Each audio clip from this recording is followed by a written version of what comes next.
Assalamualaikum warahmatullahi wabarakatuh. Baiklah, kelompok kami akan menjelaskan materi tentang pendanaan jangka pendek atau pendanaan spontan. Pendanaan jangka pendek atau short term financing merupakan salah satu langkah yang banyak dilakukan oleh perusahaan memperoleh modal. Pendanaan jangka pendek adalah hutang dengan jangka waktu 1 tahun, kurang dari 1 tahun, yang digunakan untuk memenuhi kebutuhan perusahaan. Pendanaan jangka pendek spontan adalah sumber dana yang ikut berubah seiring dengan aktivitas perusahaan. Misalnya dilihat dari penjualan perusahaan, berubah sesuai dengan tingkat aktivitas perusahaan. Pada pendanaan spontan ini, perusahaan tidak perlu melakukan negosiasi atau perundingan formal untuk menambah ataupun mengurangi dana. Sumber-sumber pendanaan spontan terbagi dua. Yang pertama hutang dagang, dan yang kedua kewajiban yang masih harus dibayar. Baiklah, selanjutnya materi akan dilanjutkan oleh rekan saya. Menurut rekan saya dipersilakan. Baiklah, materi selanjutnya yaitu tentang sumber-sumber pendanaan jangka pendek, pendanaan spontan akan saya jelaskan. Yaitu yang pertama ada hutang dagang atau account payable. Hutang dagang ini timbul yaitu karena kita melakukan transaksi secara kredit, pembeli melakukan transaksinya secara kredit. Dan di sini terdapat 3 tipe hutang dagang. Yang pertama yaitu ada open account, yaitu menunjukkan bahwa penjual mengirimkan barang ke pembeli disertai dengan fakturnya, yaitu mulai dari harga persatuan sampai dengan harga keseluruhan.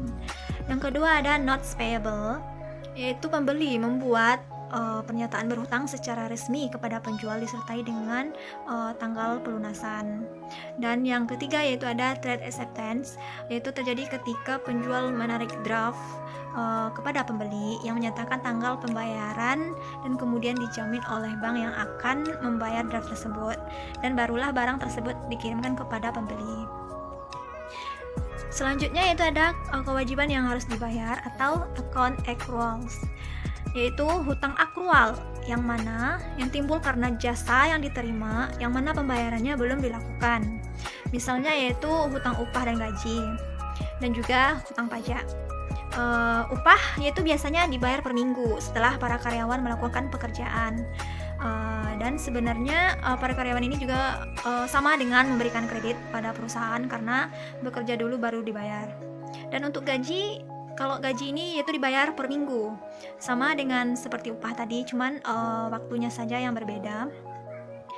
Dan untuk hutang pajak yaitu meskipun perusahaan mengangsur pajak penghasilan mereka, namun pada tahun fiskal yaitu mereka menambah pembayaran pajak penghasilan. Jadi ini berarti seperti pemerintah memberikan kredit dalam bentuk membayar kekurangan pajak yang akan datang. Jadi perusahaan sama seperti memberikan kredit kepada pekerjanya ya sebelumnya, itu dalam bentuk membayar kekurangan pajak yang akan datang. Baiklah, hanya itu yang dapat saya sampaikan. Terlebih dan terkurangnya saya mohon maaf. Saya akhiri dengan Assalamualaikum warahmatullahi wabarakatuh.